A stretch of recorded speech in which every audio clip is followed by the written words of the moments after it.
Good to go. Oh. We went to the pen once. Hi.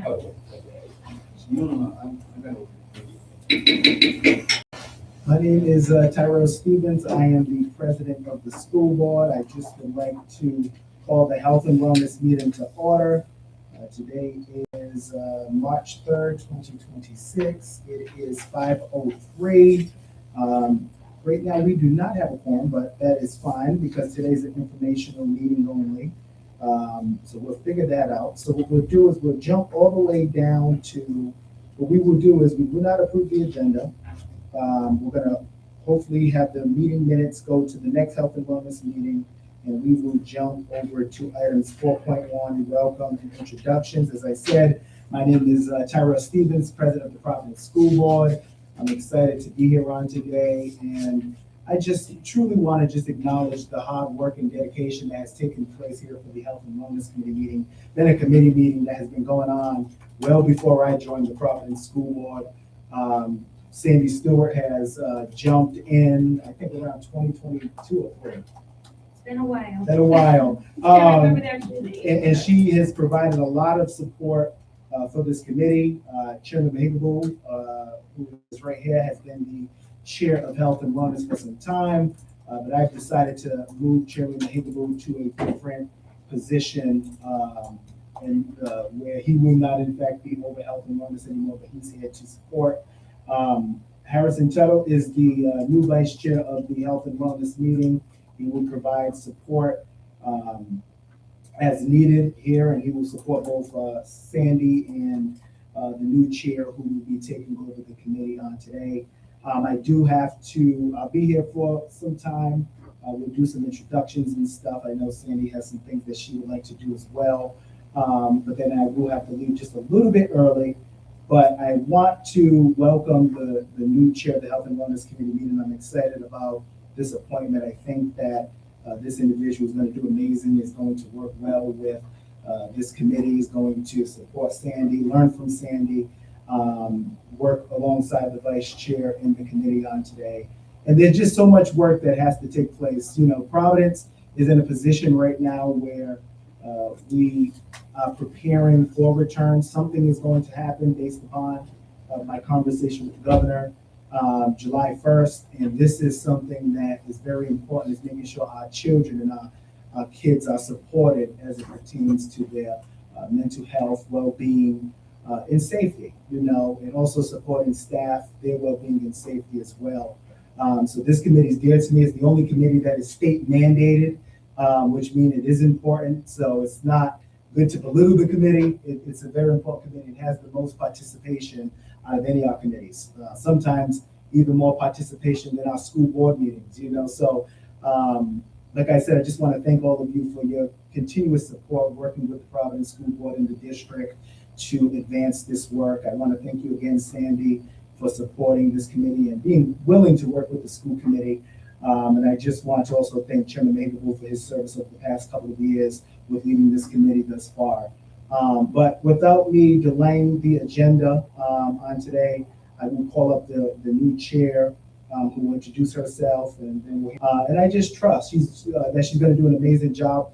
Works with the community, is very involved in community in so many different spaces, is genuine and passionate about this work, has 2 kids that go to Classical High School that are freshmen. You know, that's what it's all about. And I just want to make sure that we are able to support her, and I trust that she will in fact do an amazing job. So please welcome me into introducing Jenny McCarter, who will be the chair of Health and Wellness.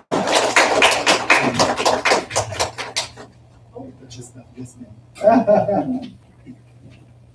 Well, thank you, everyone. My name is Jenny McCarter. I'm in the school board for a year. I'm my 2nd year. I currently work as a full-time CNA at the Children's Emergency Room. I've been there for 14 years, so I know very well that our kids need support in every aspect of health and wellness. It's my honor to serve as a school board member, and now as a health and wellness. Thank you, Chairman Mahigaboo, for all your work, your hard work. I know this is not an easy task, but you've been doing it, and I'm here to support the board, support the committee. So if you have any questions, I'll be having so much questions because last year as a school brand new member, I was just learning, listening, getting to know the whole aspect of being in a board, especially a public board, like as the public school. So it's my honor to be in this chair. Thank you. All right. So now hand it to you. Okay. Hello, everybody. Again, I just want to welcome you. We're really excited. As you know, this is an amazing committee, and thank you, Mr. Mehiglu, for all your years of leadership. I know that this committee has been really dear to you, and this work has been really important to you, so thank you for all of your leadership over the past few years. If it's okay, I'd like to start first with announcing the appointed members that the school board president has appointed officially to the committee. And then if we could just go around, since there are a lot of new faces, just say who we are and what organization we're from. And so I think you've met our new chairwoman. We also have our vice chair, Mr. Fettel. Mr. Fettel, do you want to just say a little bit about where you come from? And okay, great. Thank you. Hello, everybody. How you doing? My name is Harrison. I am the site coordinator at the Providence After School Alliance at Hope High School, where I have served since May. Just recently, we have eclipsed 10% of the school in which is enrolled in after-school programming, which I'm very encouraged to see. We provide different programming from culinary to after-school basketball to Spirit Squad, which is a cheerleading team, which has over 30 girls and boys. Some students from the football team have started to participate in stunting as well. Outside of that, predominantly a community organizer, spent time as executive director of Black Lives Matter Rhode Island Political Action Committee.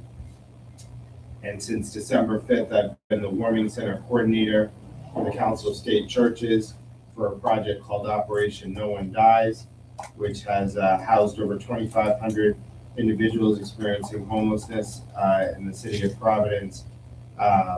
And we've been open over 50 days. So, looking forward to working with you, looking forward to learning from you, and doing this most importantly for our students. Well, welcome. We're happy to have you. Also continuing on will be Ms. Maria Mendoza, who's one of our school board members. She'll be continuing to serve on the team. Tony Aiken, who is a past school board member, will also be serving on the committee. Myself and my co-chair, Mr. DiMuccio, will serve as the representatives for PPSD. Also, Dr. Onye also will be serving. I know she's coming. She's just running, I think, a little late. Also, we have Ms. Shannon Gormley, who is a teacher over at Central. Many of you might know Shannon. Her team, her students are the ones who put on our wellness fair, so she'll be also on the team. Brett Nadeau from Sodexo will also. Julia Brita from, is Julia? Oh, Julia, you are here. Okay, Yeah. I'm sorry. I haven't met you before, so I apologize. I thought that might be you. So I'll have you, well, welcome, and if you could introduce yourself. Yeah, I'm Julia Bryan. I work for the City of Providence in the Human Services Department. Been there since July, so I was formerly with the Rhode Island Department of Health. So now I'm with the city. I live here in Providence. I love this city, so I'm happy to be here. Oh, great, well, great. Happy to have you join us. Also, we have as our parent member would be Miss Johnson. She's usually here. I'm not sure what she's today, but she'll continue also. Also, Miss Anita Bruno, and also Miss Pilar McLeod and Miss Ariana Brown. Hi, I'm Anita Bruno. I'm 20-year union carpenter, community advocate, founder of Rhode Island Women in the Trades. I'm on the CTE and Architect Committee. I'm on the CTE Committee for the City of Providence. I'm on the Girl Scouts Board. I'm born and raised third generation in Providence, but now I live in Barber. Just happy to be here. I did serve on the African American ambassador under Mayor Laws's term for safety in schools. Oh, welcome. Happy to have you. And then last but certainly not least is Miss Kendra St. Hilaire. She also is one of the members of our committee.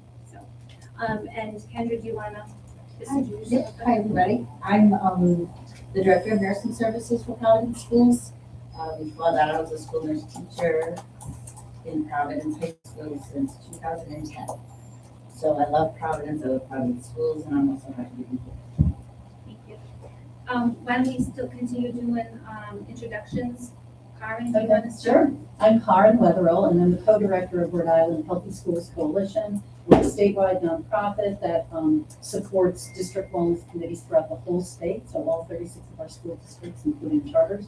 We work and collaborate very closely with the Department of Health, the Department of Education, and many community partners. So we just have are able to offer technical assistance on things like the policy that's required, the implementation of it, and then the federal requirements on how you have to assess it and make that information public, but then basically best practice sharing, what's working in other places, what can be brought here, and whatever support you need. Thank you. Martha? Hi, I'm Martha D. Melendez. I'm the manager to the superintendent at school board. Hi, I'm Dylan. I'm the new dietitian with Sodexo. Hi, Robert Rusko. I'm the director of culinary with Sodexo for the City of Providence School System. My name is Grace McDonald. I do student engagement and sustainability for Sodexo in Providence. Okay, welcome. So the next part of our agenda, we will do presentation. And so as you all are aware, we have 2 presentations done by our food service company twice a year. And so we were ready to have our midpoints back in January. And so because the meeting got rescheduled, we're having the presentation this evening. So I think I'll turn it over. I think you 3 are both going to be presented. Yes, yeah. So I'll turn it over to you, Robert. Yes. Okay. Wonderful. Everybody has a copy of the presentation. Sometimes technology is hard to see, so you all have a copy. Thank you so much, and congratulations. Thank you. I'm Robert Rusko. I'm the culinary director, also the executive chef in the City of Providence School System with Sodexo. Brett could not be here tonight, so all right. So just because we go through some of this is just numbers, and then we put together a nice presentation about composting in our schools. So we were supposed to have someone here from the composting, and that was in January, but now we're about this. Okay. So this is meal participation. Again, this would be our fall presentation. So if this was in January, these numbers would be they'd make more sense. But so these are meals per day through December. And just how we try to promote school lunches and breakfast to feed all our students. Right? That's our goal, is to feed students. As many as we can feed, that's success for us. So you'll see that we have breakfast per day and lunches per day. And this is through all locations in the city of Providence, all school locations. We do see, as we do most years, an increase in numbers from the beginning of the year as we go through the school year. Start off a little slower and then increase through the winter. So these numbers have actually increased as of December going to January. Okay. And we also do try to I don't say new things, but new ways to promote healthy eating in the city. So one of this is this little picture here with the school is called Rise and Shine, where we have either this cooler, or we actually have carts we set up at some of the high schools, classical to schooler. This specifically is done at some of our middle schools, where we actually have a cooler with breakfast items in the office. So students that show up tardy still have an opportunity to eat a healthy breakfast. It's there. As they punch in, right, for that, they would just sign this, and they're allowed just to take that meal. I know it's one location, I can't remember right now, it's actually in the nurse's office. So we do try to get, no matter what time you show up and what time, we try to get you fed. Okay. So this is our meal viewer. This is where parents or students themselves can go on to our website and see what is being served at their school specifically, and also the nutritionals for that meal. And this is where Dylan ties in, and the nurse right here. Nurses are enjoying it very much. Yes, thank you. This is where Dylan would go in and update all the nutritionals for any students with allergies, or if we have students that have dietary restrictions, or students that have, Comes a lot of carbohydrates. yeah, diabetes. So this is accessible for all nurses at all schools and students. And we input as we build the meal, kind of how we build the monthly meal out. I just started April today. We build the menu out, gets approved by Brett, Dylan gets it, and then he inputs all this information. So that's kind of how it works behind the scenes, how we get that information out. All right, that's meal viewer. Oh, there's a nice picture of Dylan. I guess it's a mug shot. All right, Dylan. You want to say a bit about yourself and who you are? Sure. So I've been a dietitian for about 2 years now. My background is mostly in teaching nutrition and culinary arts. So I taught at the University of Buffalo, and then I was teaching culinary arts for a little bit up at the Home for Little Wanderers in Walpole, Massachusetts. I love helping feeding kids and making sure the kids grow nice and healthy. So this is a really exciting position for me, and I'm just really happy to be here. When did you start, Dylan? January, about 6-7 weeks ago. Oh, great. Very new. Yeah, terrific. You'll see Karen. She's around. You'll see her a lot of places. So some of the events we've started doing this year, myself, Grace, and other the team, is really trying to promote using locally grown items, locally farmed, locally sourced. It's very passionate. It's passionate to me from my background. And some of the events we've done over the fall and have continued on through the spring. This was our Apple Crunch Day. We did in October. That's a debate. And what we did is we sourced apples from Steer Orchard out in Smithfield. And then we sliced them different varietals so children could taste different types. And we would let them taste them during lunch. We had Farm Fresh Rhode Island come in and talk a little bit about local farming. Grace, as you can see, she dressed up as an apple, and the kids go crazy for it. And then we do a quick little presentation about farming and everything, and then we all took a crunch of an apple, and it was great. It was great. It was so much fun. These events for us are it's why we do it. It's like we're culinary. I'm a culinary guy, you know, and just working with the kids and teaching about locally grown food and healthy food, and you know, it's just great. This was another event we did in December. This was called Carrot Crunch, kind of a spinoff. We were able to source 2 different types of carrots. Really, we got some from Ward's Berry Farm, which these are multicolored carrots. We got from Ward's Berry Farm right across the border, right here in Massachusetts. If you've ever been, you should go. It's a great place to roam around in spring and summer. And then we were also able to get carrot coins, locally grown as well, processed by Robert's Free Cup, which is right here in Cranston. So you buy the whole carrot from the farm, Robert's process them, and that way we were able to serve locally grown carrots to all schools, oven roasted in all schools. So this event that we did at one specific school, Robert Kennedy, thank you, where we, myself, Grace, and Nedge, we actually peeled a bunch of rainbow carrots. So we had purple, yellow, orange, and then we made carrot sticks out of those, and we went around all these multicolored carrots during class, during lunch, and all the kids got to taste. They go crazy because they didn't know there was a purple carrot, they don't know the yellow carrot. It goes great, and we also were able to serve the roasted carrots as well.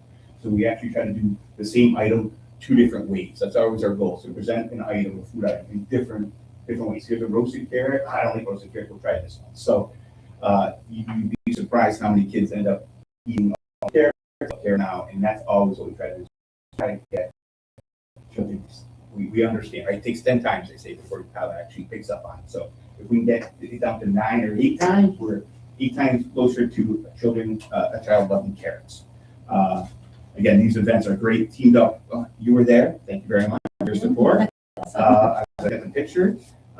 And again, fresh around. It's a great. I get all excited. Just look at these pictures.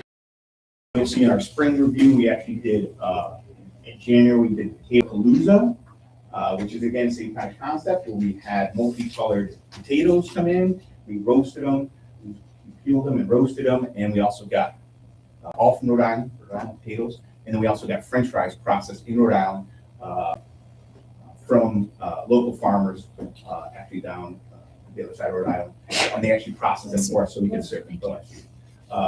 That was January. You want pictures to follow. February was, we did, what was it called? Beat Yeah, Dash. my heart beats for Yes, you. my heart beats. Come on, it was her Grace's Yes. idea. This is what Grace does. She loves to do these events. And we did, at Webster, and that one's the newest one, bless you. We were able to, we did an art class, so you can actually paint with beet juice. So the children got to paint, and then we peeled rainbow carrots. We peeled purple carrots, we peeled, beets, thank you, yellow beets. We made beet chips, and then we actually oven roasted beets, and then we tossed some honey, and we served children, second and third graders, beets. Now, they're not as popular as carrots, but to me, what I see, I always see color, and to see this color on like a white napkin, and they tried them, and the nice principal over there, she tried them, and I think we turned over at eating beets. So again, that was our February. This month, we're gonna do Mushroom Madness, March Mushroom Madness. We just, after finalizing the details today, got a little February snowstorm, and we will do mushrooms from Rhode Island mushroom harvester. I'll take shiitake mushrooms, we'll take shiitake mushrooms, we'll roast them off, and we'll just serve them as this. And then we're also gonna make a white pizza with baby portobellos. You'd be shocked, I did this at my other school district last year, and it was by far the most popular tasting event that I did. And I was shocked. I sold out of food, kids love the mushrooms. Around the mushroom harvester comes in, they have a nice display and all these fancy mushrooms. So that's coming up.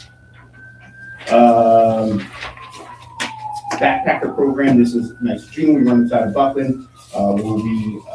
We have served over 600 backpacks for students. This is just in the first half of the year where children, I don't say we take orders, but that's my restaurant lingo. We take orders for students that need food and other items over the weekend. So we pack up a backpack, all donated food that we source. There may also be some other toiletries in there, depending on where the student is and what they need. And we deliver that backpack to the school specific to that student. And that way they can take the backpack home with them for the weekend. And it feeds them breakfast and lunch and dinner for the whole weekend. So we do have that program available, and it's open to all children. We just need to know, usually it goes to either the social worker or the nurse at each school. So if you do know the student or hear of any student, please just, we have stuff. We do, and we can get it to them, okay?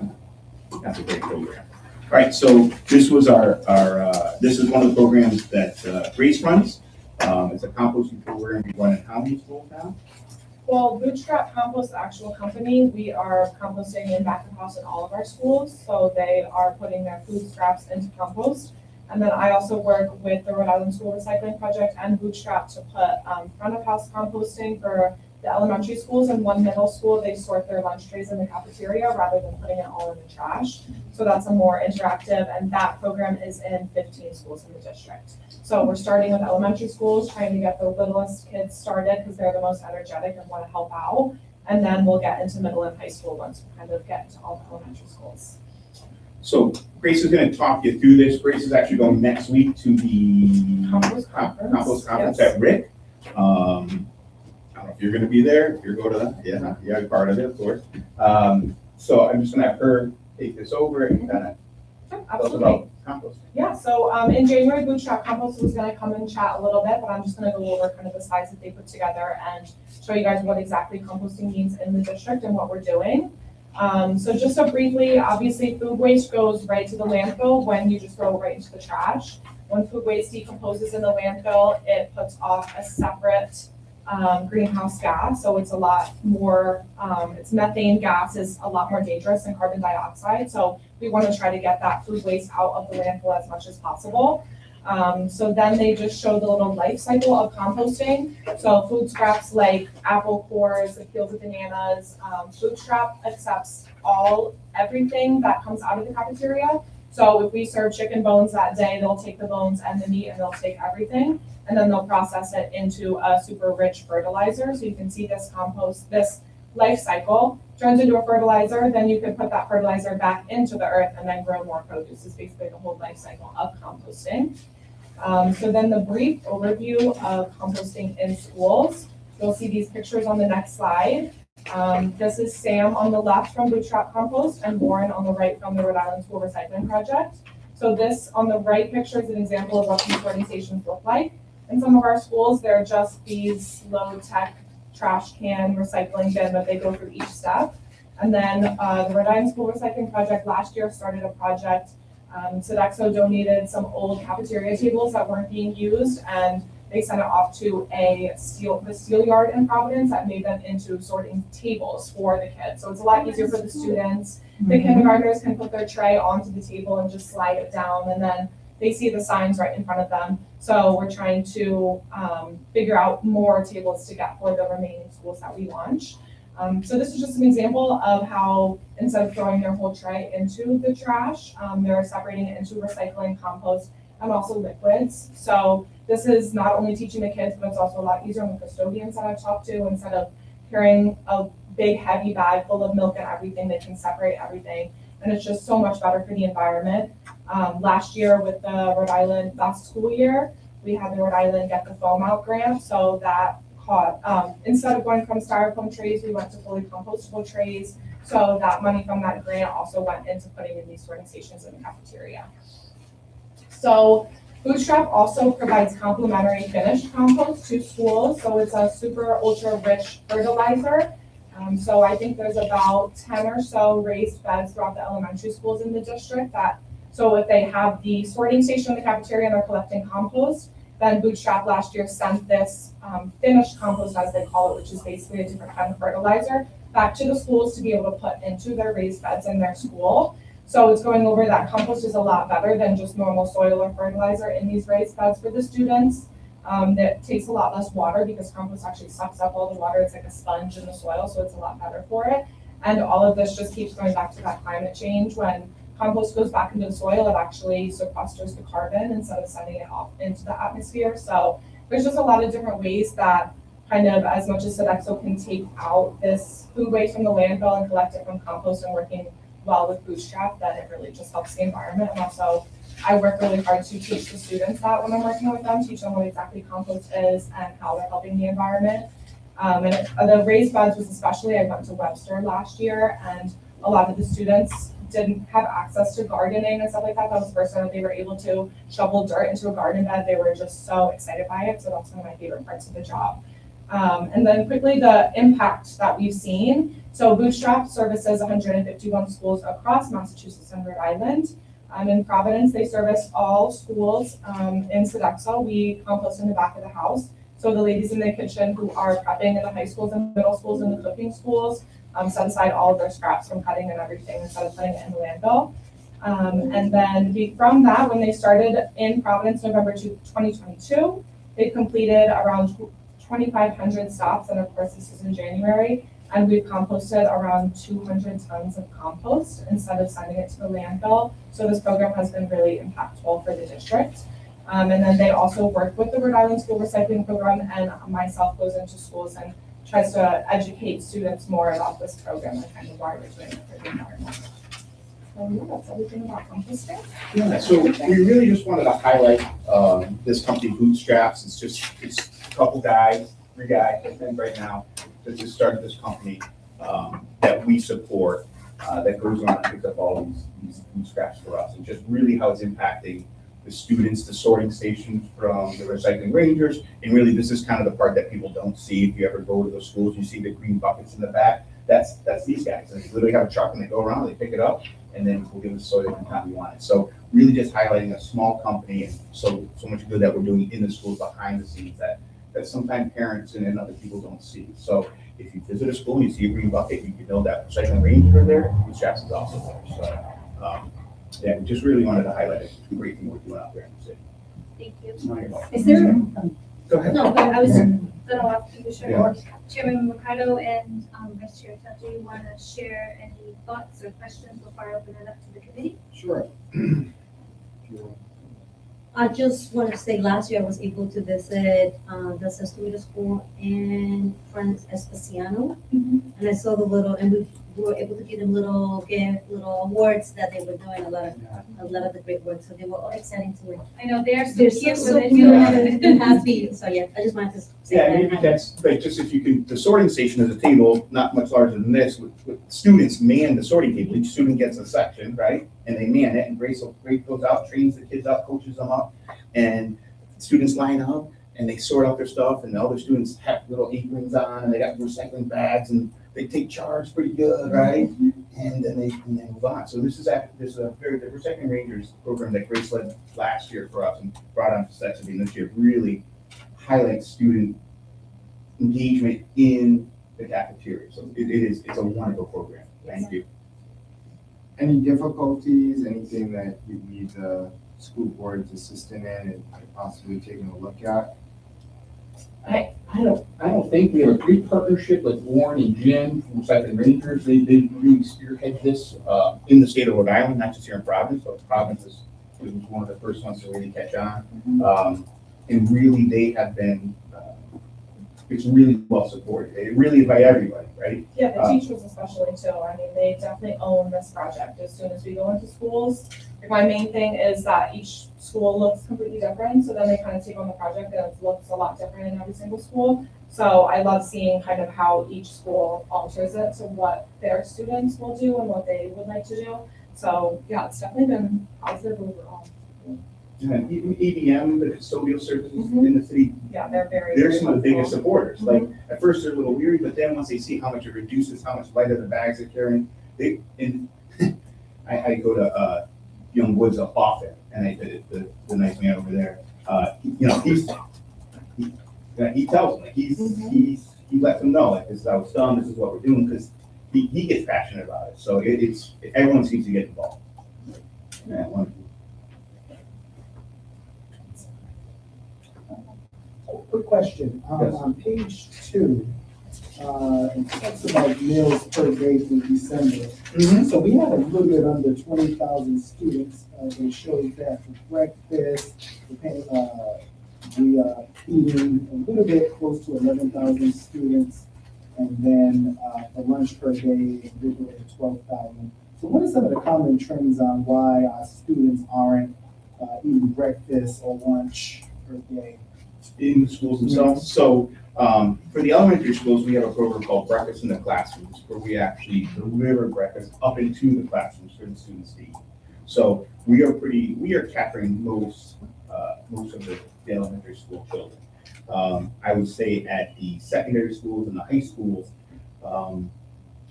it's different everywhere. We offer, it's there, they can come down and get it anytime they want. I think sometimes it may just be that they're, it's maybe not as cool to come get breakfast in the high school, but we often try to think how to capture more. That's why we came up with the idea of putting those carts in front of the doors as the students come in, so they don't have to go down to the basement at BCTA. We have the coolers if they do arrive late, so they can just go and get something for breakfast. So we do try to, change up what we're offering to be more young person friendly, I guess. And it's something we talk about all the time. How can we capture more students? Have we thought about surveying students on, like, why we think that, or why aren't they eating breakfast or lunch per day? Have we thought about surveying students? Yeah, so that's one of Grace's roles. Grace actually does interaction, student engagements. We do tastings in, we didn't really get a chance to talk about it. We do tastings during lunch. Grace just did potato tasting. Her and Dylan actually did a great potato tasting at the 2 high schools across the street. And that allows us to engage what the students would like to see more, what they're happy about, what they're not happy about, which we love to hear, because we really, we're here, we want to make them happy. So, Are you Grace? Yes. Yeah. So Grace, what are you hearing why students don't, want to eat breakfast or lunch in the schools? I think, well, lunch is definitely, I know that it depends on the school. Some of them, there are a lot of students that like to pack and they do bring a packed lunch and everything. So that definitely does affect the number of students. And I would say that is a very good point. A lot of my surveys do kind of try to cover lunchtime. I go in exactly when they're eating lunch and we serve something different. Like with the potatoes, it was all different seasons and they could pick whatever they like. I feel like with breakfast, it is kind of tricky at the timing of when they come in and all of that stuff. And we do have a large portion of students that are coming in kind of later. We do have to stop it at a certain time when the school day starts. So this, the cooler in the offices is the first project where we're really starting to capture those late students, kind of that they can just grab, it's a grab and go breakfast right as they go in the office. So I would just say it's kind of, breakfast is a little bit harder with just how many students are coming in at different times during the day. And then lunch, I definitely see a lot of students kind of just packing their own lunch and all of that stuff. And last question, what is the grade levels that we see the drop off with? Is it mostly elementary school? Do we see elementary school breakfast and lunch on the middle school? Which group is it, age group? I think it is. It is a younger, the students are easy to capture, the elementary students. They're more engaged. They're just, as I see the kids get older, they actually order food from their phone to the schools. Like it's just things that weren't around when I was a kid. DoorDash food. That'll be part of our nutrition policy. Some of them will stop at a corner store, I can Corner remember, store. and eat I still have Dunkin' a Donuts bag in of the Takis morning. instead Yeah. of breakfast. Yeah. Like you can see a whole bag of sausages and stuff, music line, stuff like that, just kind of the food that they're bringing into school as well. Thank you.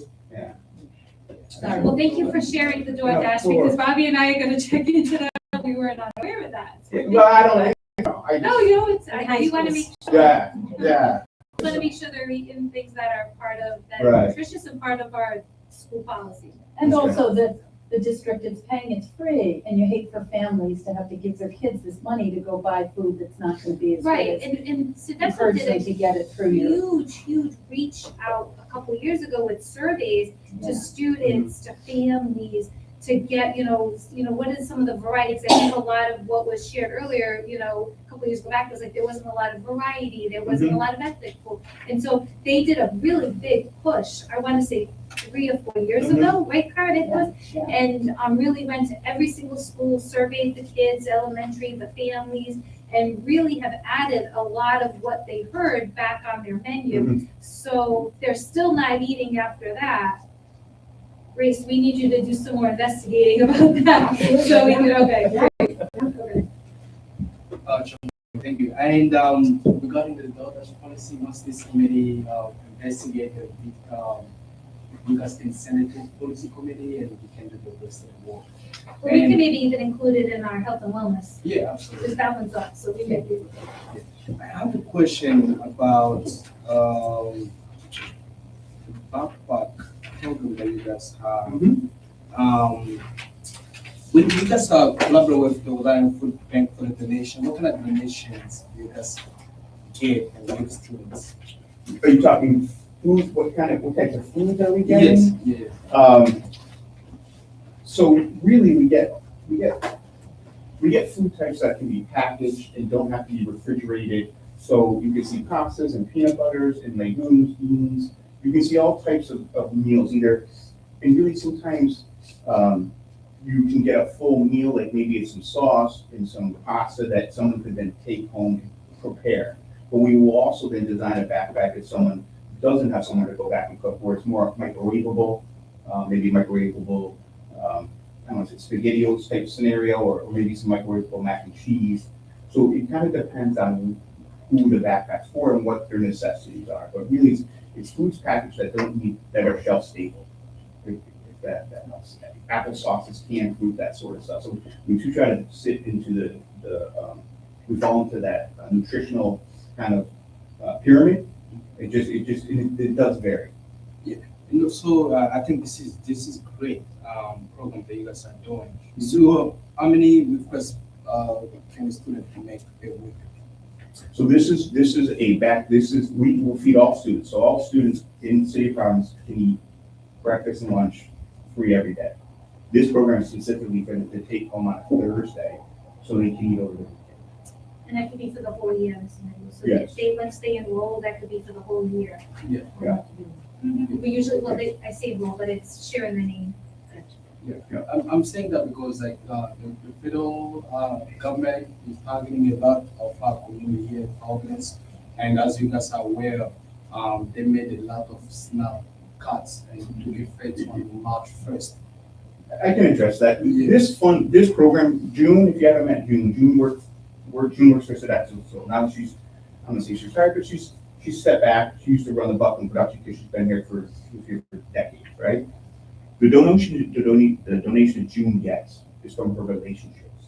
Right? This isn't this is June working with local. The food bank also. Yes, yeah, I'm Sometimes trying to, schools yeah. have partnerships with the food bank and they have Yes. their own, food, they don't call them closets, what do they call them, Bobby?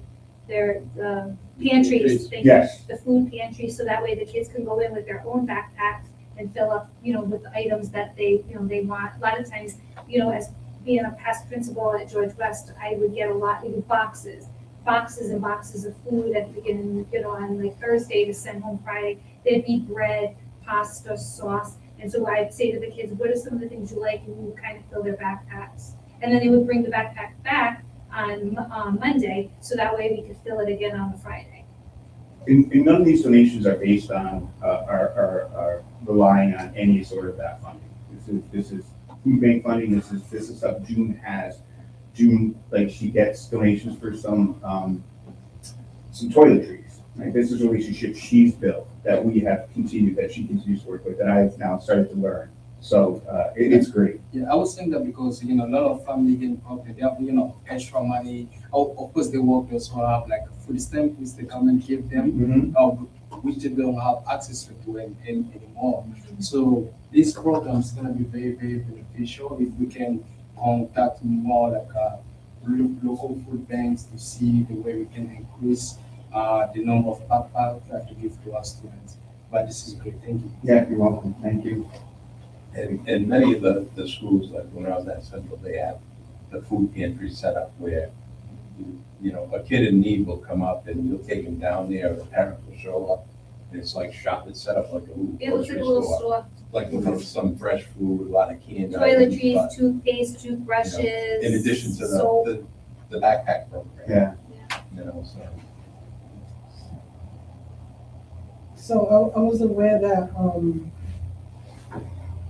and it kind of goes to what Maxine was talking about with the federal funding cuts, but Rhode Island codified into law, I forgot the percentage of food funding for each school could go towards farm fresh produce. Mhm. Do you utilize that aspect as well? Oh, yeah. And also like re-educate the schools on that is a Rhode Island law and like the partnerships with whatever farms that you have that they could order that stuff from? Oh, yeah, this is all these, the other slides in there, these are all farm fresh products. So we just got in today, 1,200 pounds of red diced potatoes. We're gonna serve on Thursday to the secondary schools, so middle schools and high schools. We're gonna serve it with Red's Best fish sticks or patties, which is sourced right off of Cape Cod. So it's locally sourced fish, breaded, and then we get to serve it with farm fresh, locally grown potatoes. So the whole plate that we try to make a composed plate. That's one of my things. I like to make composed plates. So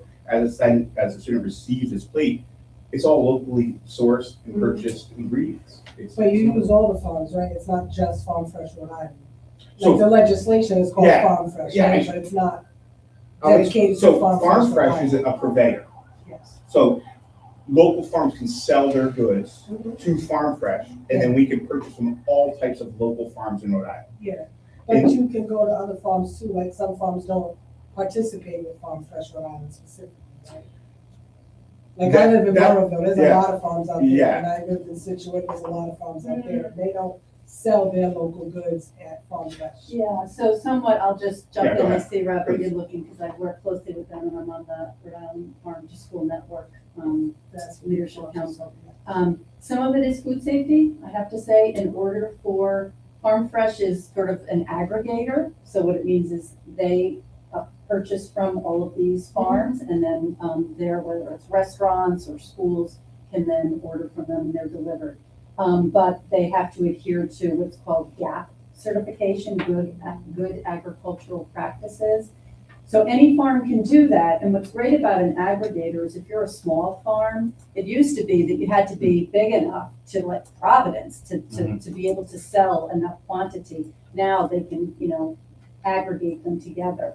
but it might be either the farm's not choosing to, or in order to sell to Farm Fresh, it's called Market Mobile, that program, they do have to have that food safety certification. They have to be very sure on how it's handled.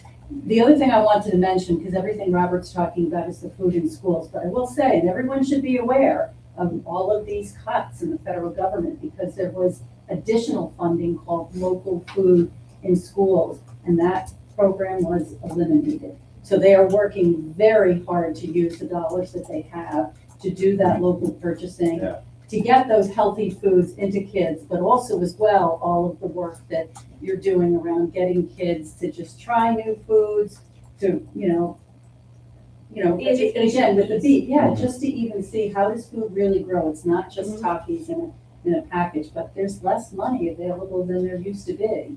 Yeah, I like that aspect of the compost and stuff. I like the relationship with Bill. I deter to outside.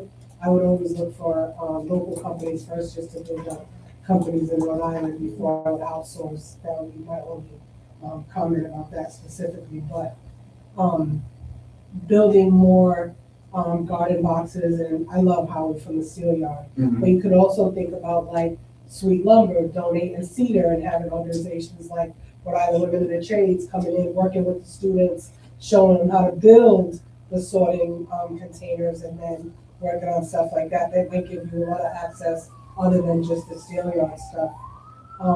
And do you partner with like Gotham Greens, right, which is local? And They do, I think, they're one of our providers, aren't they? They're one of our providers. Yeah.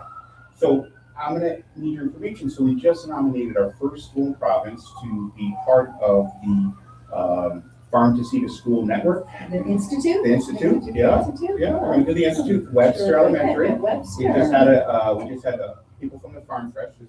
I was actually the inaugural class a few years ago with Warwick. I was actually part of this program, which is amazing. It's a 2-day program down in a URI campus. It's still down on the water. And what you're talking about is more of that holistic kind of circle from where we grow it to where it goes composting and how everything in between. Yes. So I can tell you some of the experience I've had in the past was in Warwick was getting these wonderful garden beds built, composting. So it is a full circle of the life of food cycle, and how whether the kids get their hands dirty, families come in the summertime to weed and then harvest the vegetables, and it's tomatoes, and really how it works. So if you want to talk about that, I could probably get funding for the materials to do like the garden boxes. there you go. Yep.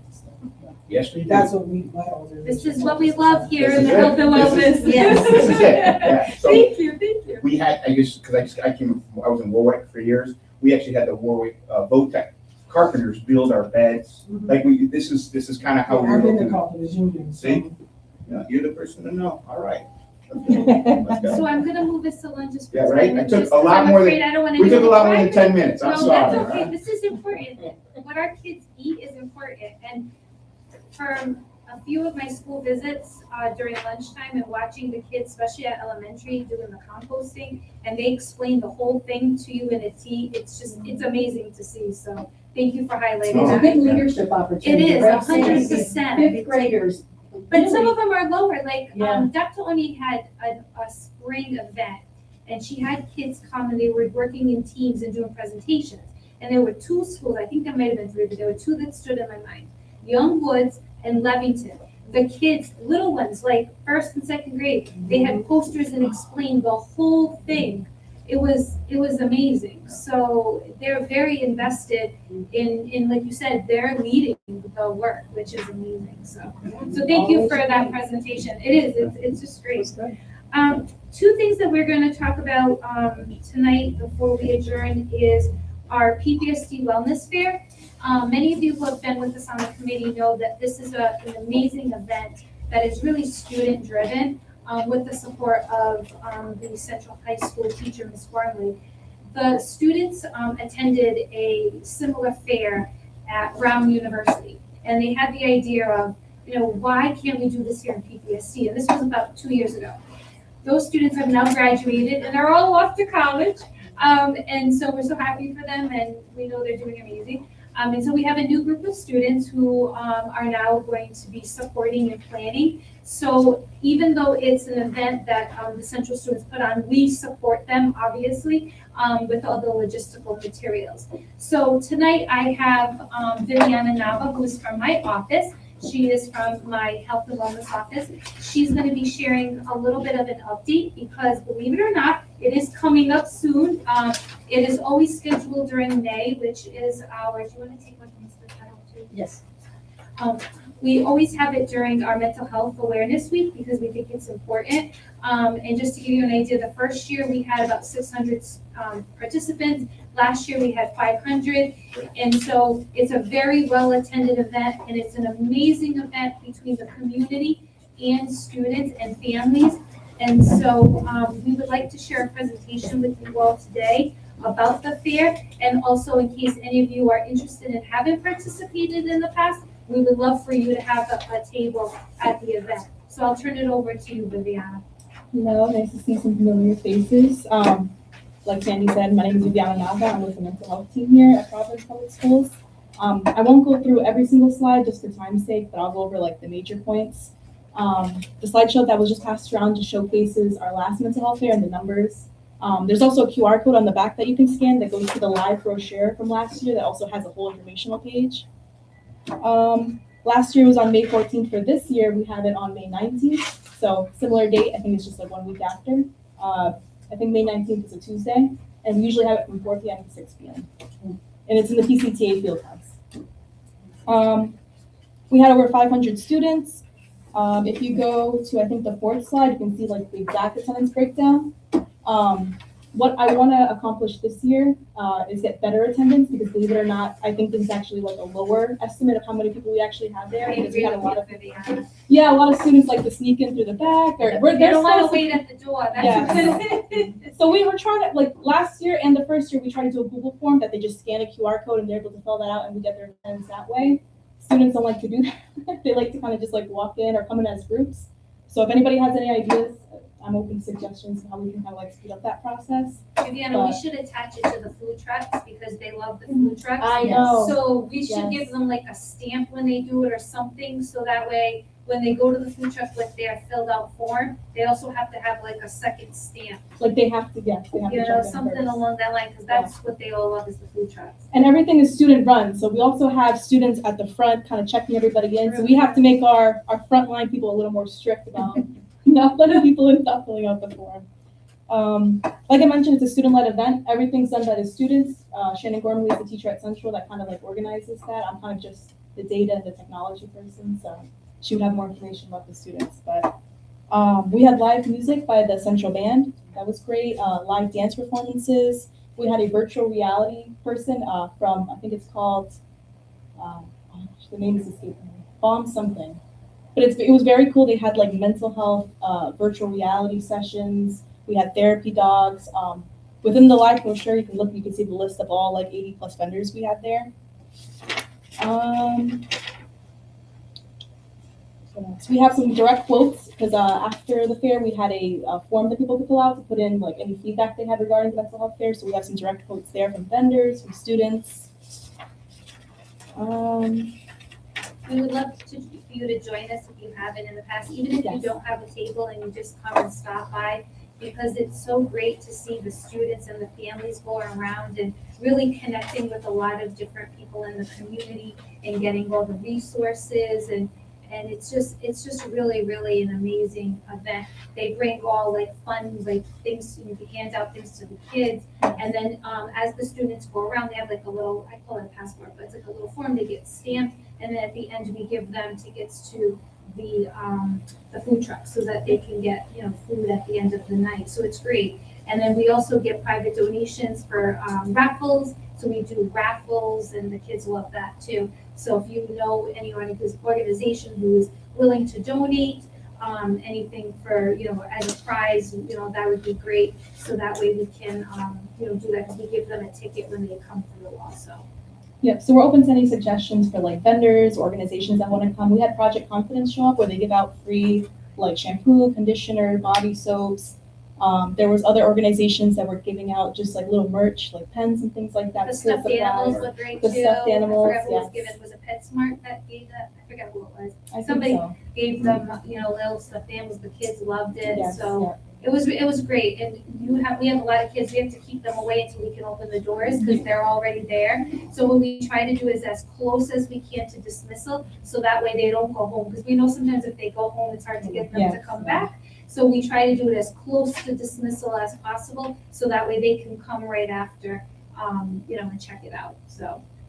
Do you think either one, is there a way, because I know it's trying to get people there, whether it's, I don't know, like, there were staff too, I was impressed with that, the number of teachers. Oh, that there's came tons too. of teachers, pretty much my whole team is present. Yeah. Bobby and a lot of his team is present, so. But is there a way maybe to do with like, some kind of a contest, like the school that has the most number of attendees?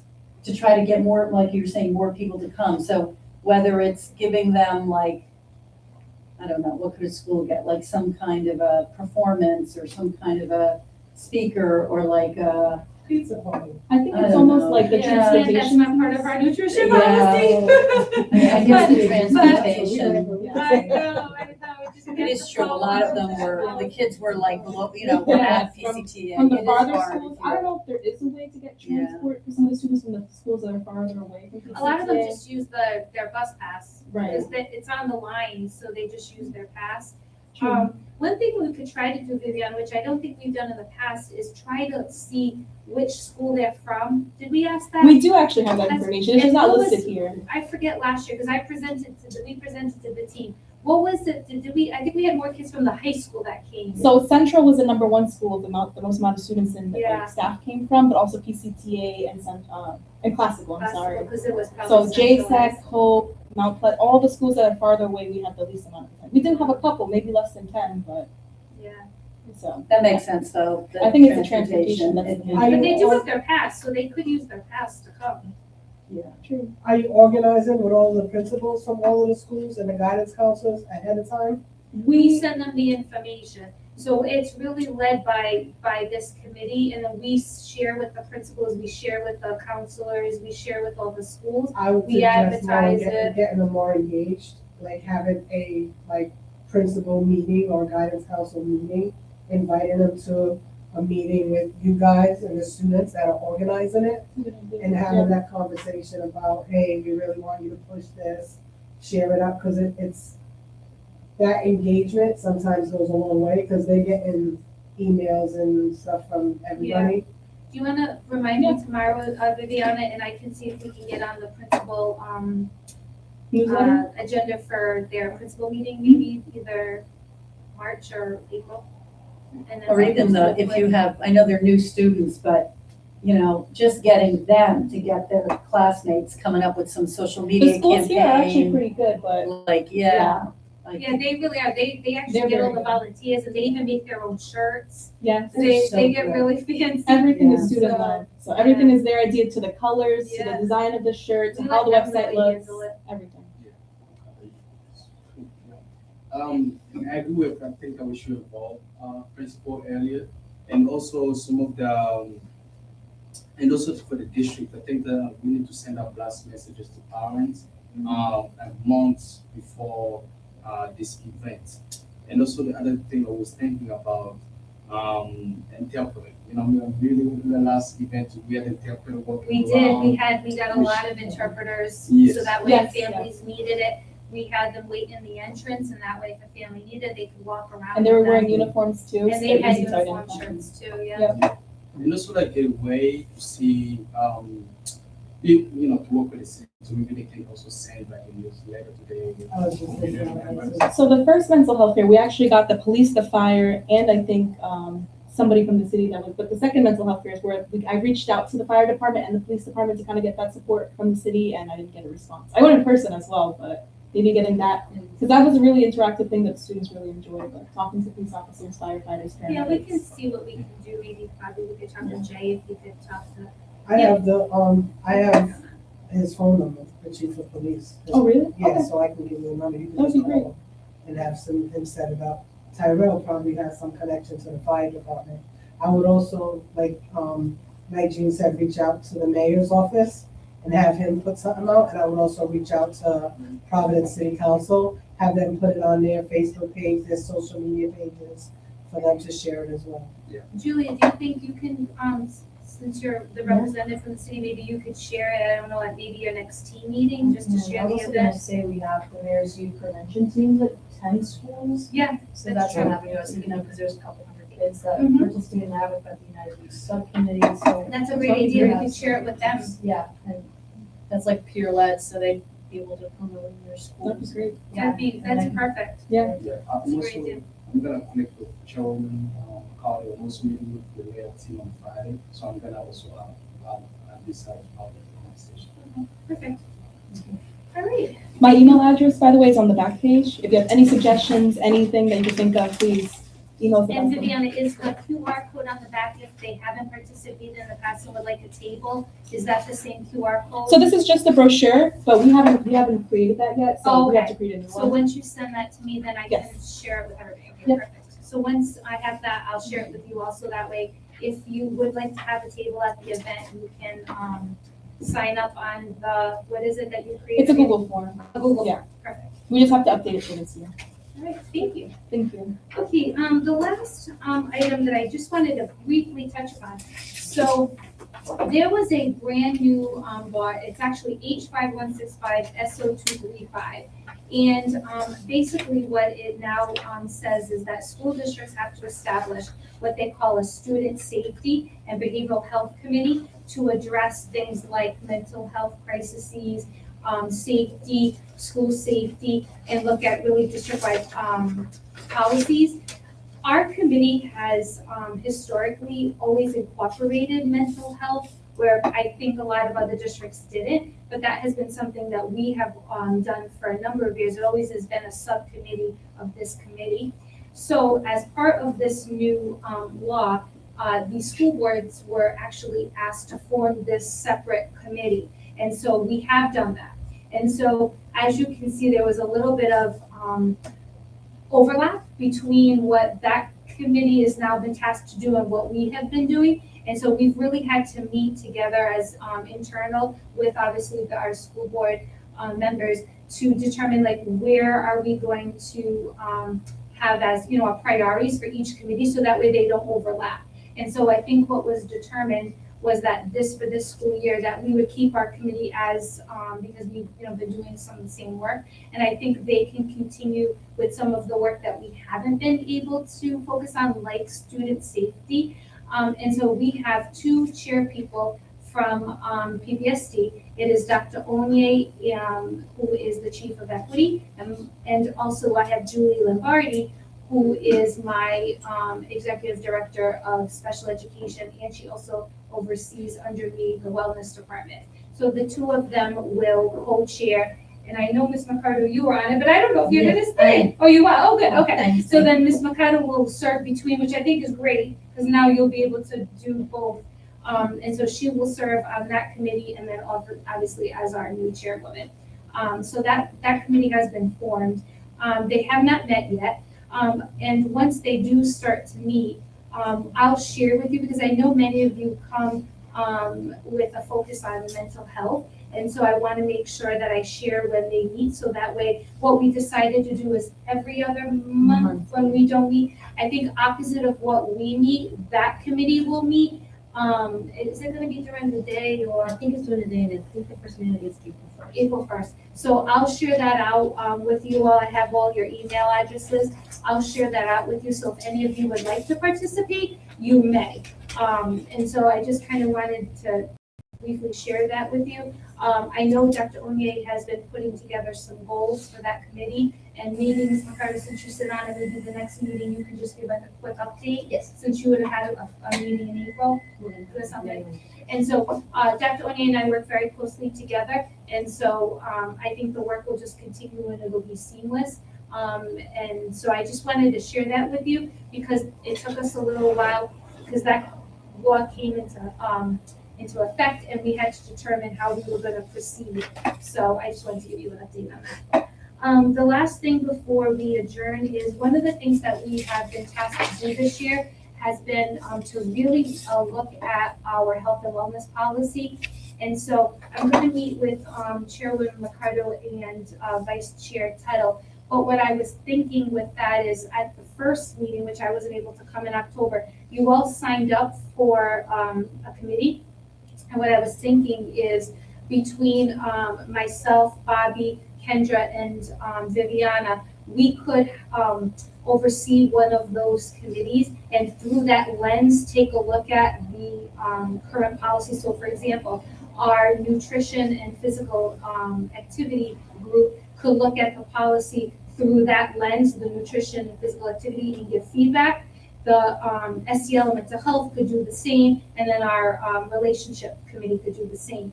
And so I think if we kind of each take that lens, it'll help the revisions of the policy go a little quicker, so that way we can then bring it to the policy committee, which now we'll bring to you, Mr. Manigula.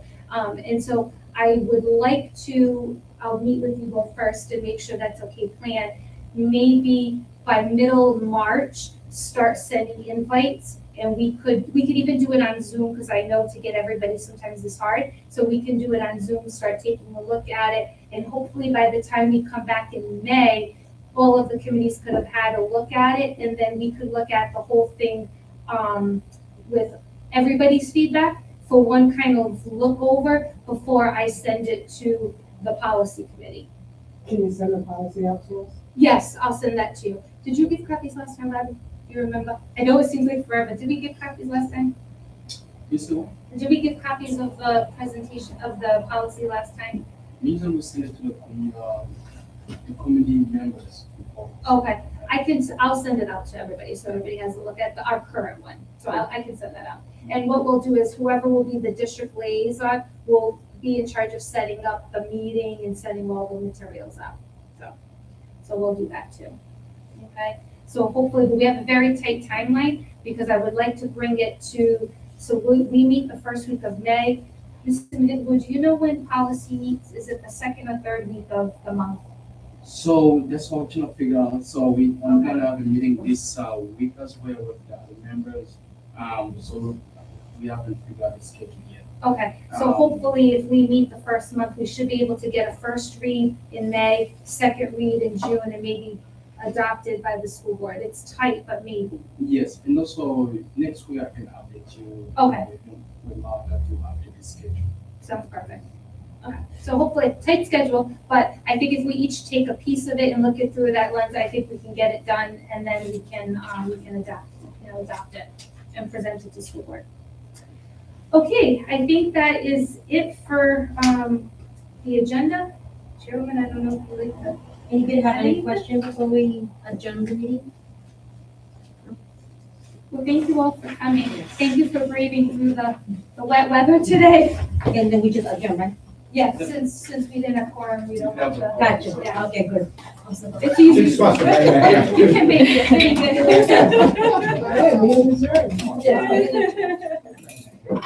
Is this your own little one now? Is this yours? For now, Share. but today, no, we share, I think it's. Oh, it's all Steven. shared? Oh, okay.